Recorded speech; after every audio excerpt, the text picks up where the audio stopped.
feel like I'm one of 6 people standing between you and a beer this afternoon, so I'm going to try and make this as entertaining as possible. So, as Zach said, I am the Managing Director of Mediacom, and what we do at Mediacom is we invest our advertising dollars on behalf of our clients in the marketplace. As a part of Group M, we are 30 cents in the dollar of every single advertising dollar that's invested in Australia. But what I want to talk about today is less of the transformation we've had to go through as an industry, from buying dots and spots on TV to the social media explosion and the earned spaces that we now play in, to more of a broader human civilization communication perspective. I think that's a lot more interesting than numbers and dollars and all that sort of stuff. But there's still some implications from a brand point of view as well.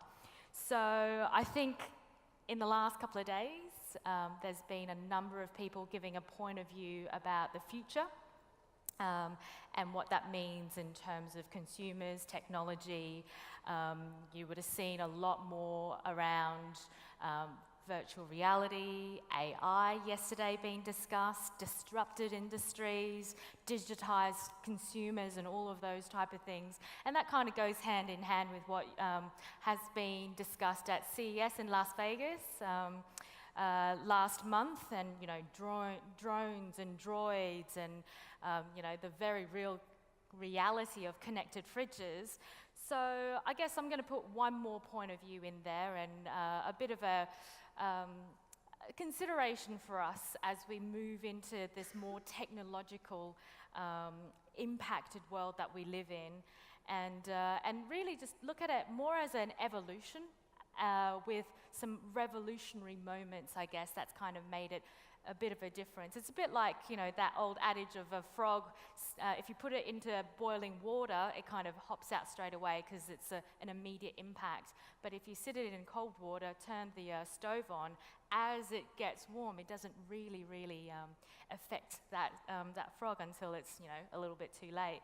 So I think from the evolution of technology and where we've come, we are kind of like that frog sitting in cold water, and all the changes that have happened, they're really significant. And I think 2025 I'm using as a bit of a reference point because it's a nice point in the distance that's not too far away. We're talking 9 years. But then it's also an interesting year because that's a year where Voyager 1 is decommissioned.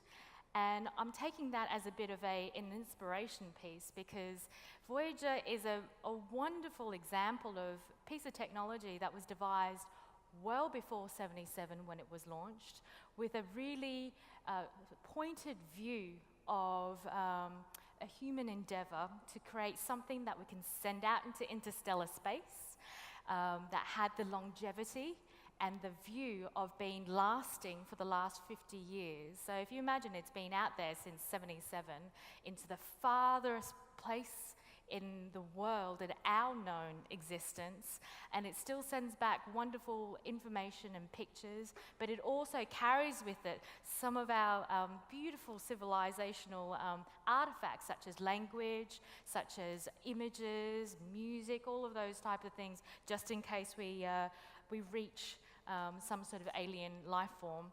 But, all the things that we had to think about back then in terms of future-proofing that piece of tech, I think that's a really interesting, inspirational point for us.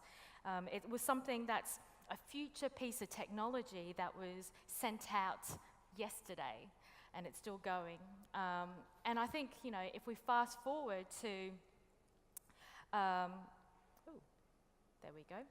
If we fast forward to from 77 to 1990, I think Nigel also mentioned this in his previous presentation. 1990 was when the Berlin Wall came down, Nelson Mandela came out of prison, and Tim Berners-Lee started created the first internet server.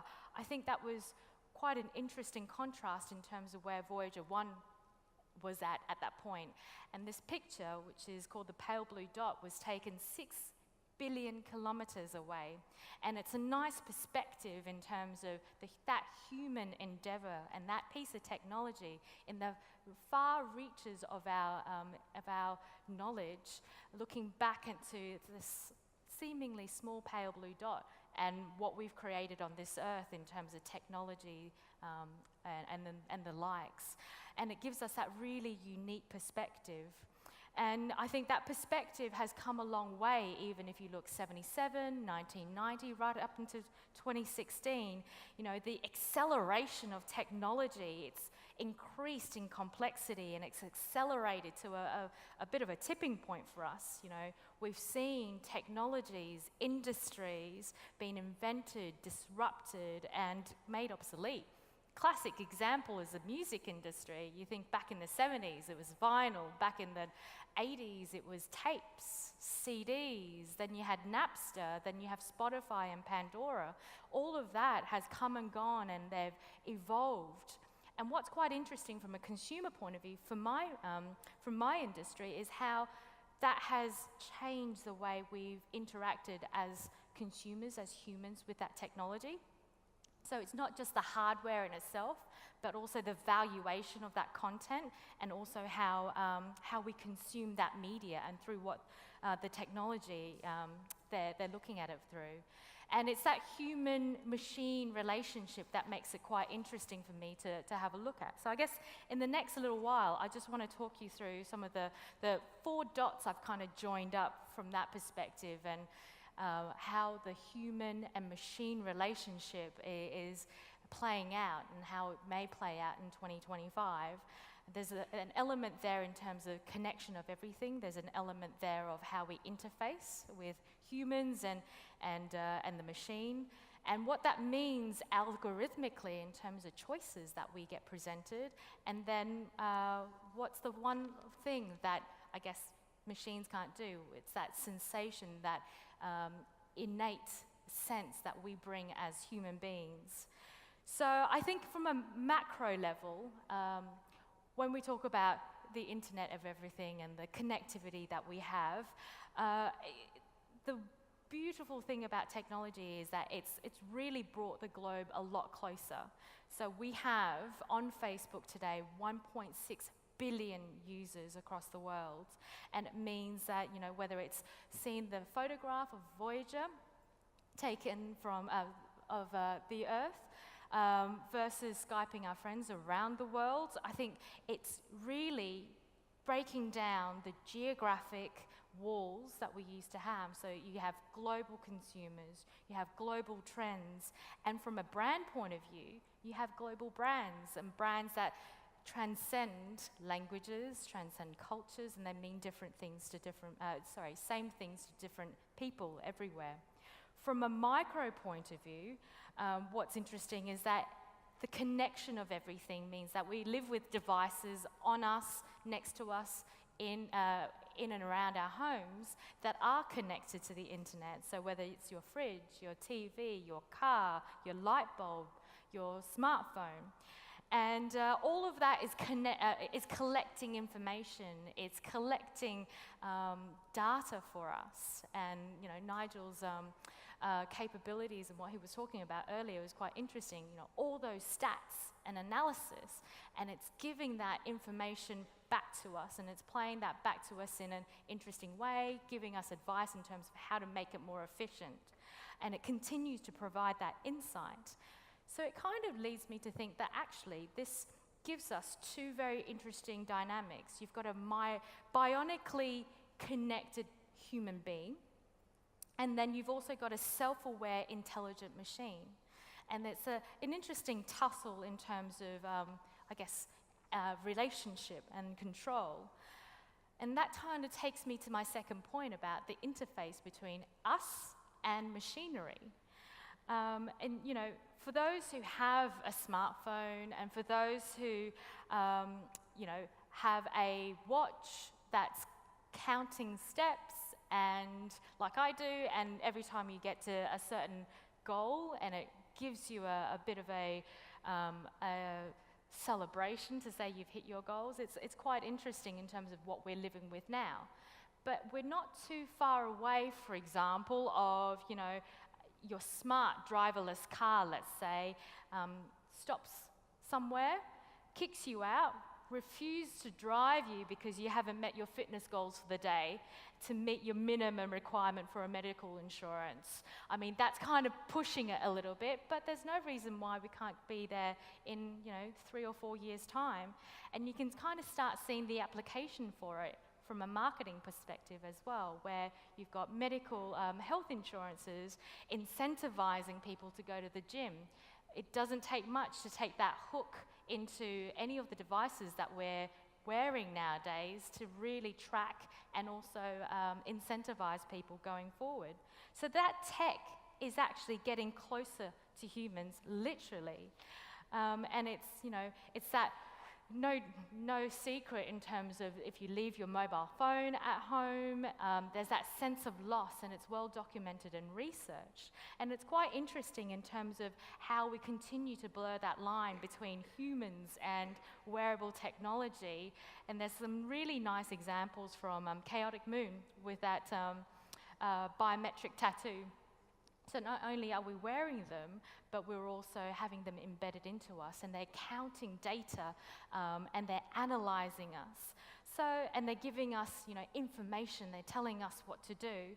So what do we get to think about as humans then, if the machines are telling us what to do? And that takes me to my next point in terms of reduction of choice, so to speak. And that reduction of choice is something that we already see nowadays, and it's human-led in some respects. If you go to Coles or Woolies or any supermarket, in order to be a service that is standardized across a massive footprint, like a country or a different market, you've got to be able to economically deliver a small-scaled amount of choice to your shoppers.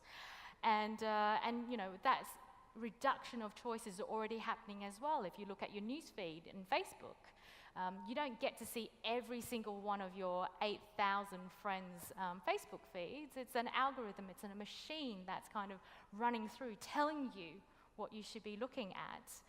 And I think with that, it's interesting, because then if that's choice and the simple, information is laid out for us, does that free us up to think about other pursuits of higher levels?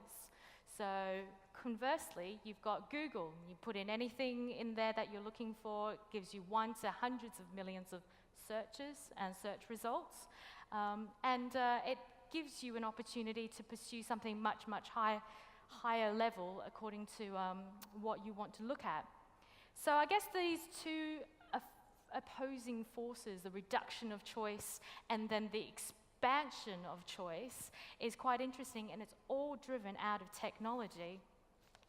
And that information and the algorithms that are running through it is kind of pushing all of that information to you. So where, again, does the human sort of come into all of this?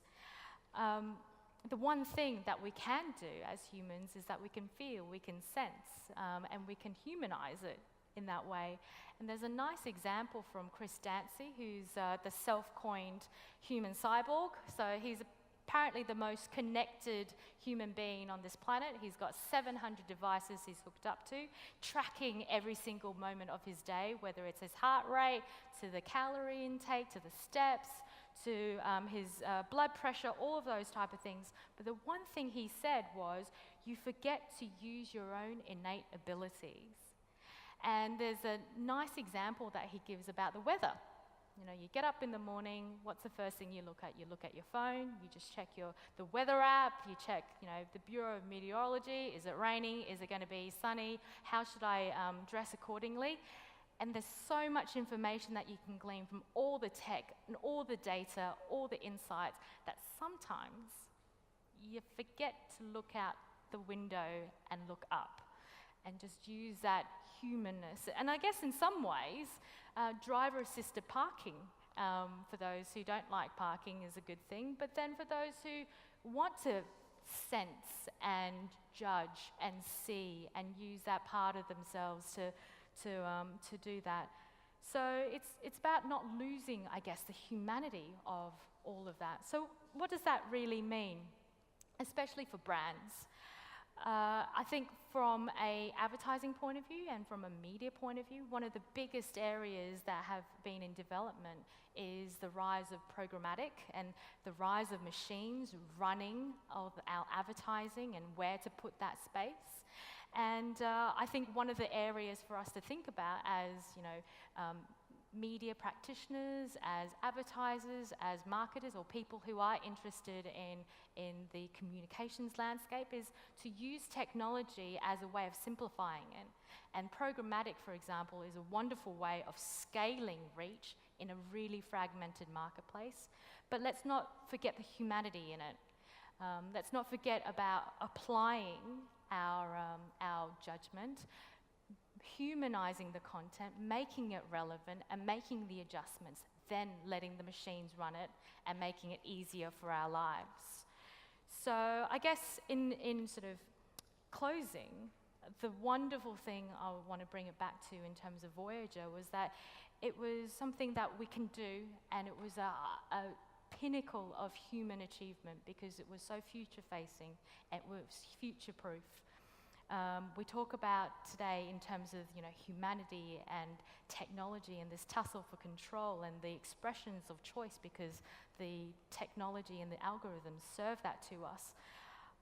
We're all people who are passionate about technology. That's why we're here at Pause Festival, and we're, for some of us, custodians of businesses, custodians of brands, and I think let's make sure we use technology to enhance and transform what we do on a day-to-day basis, but let's not lose our humanity in the process.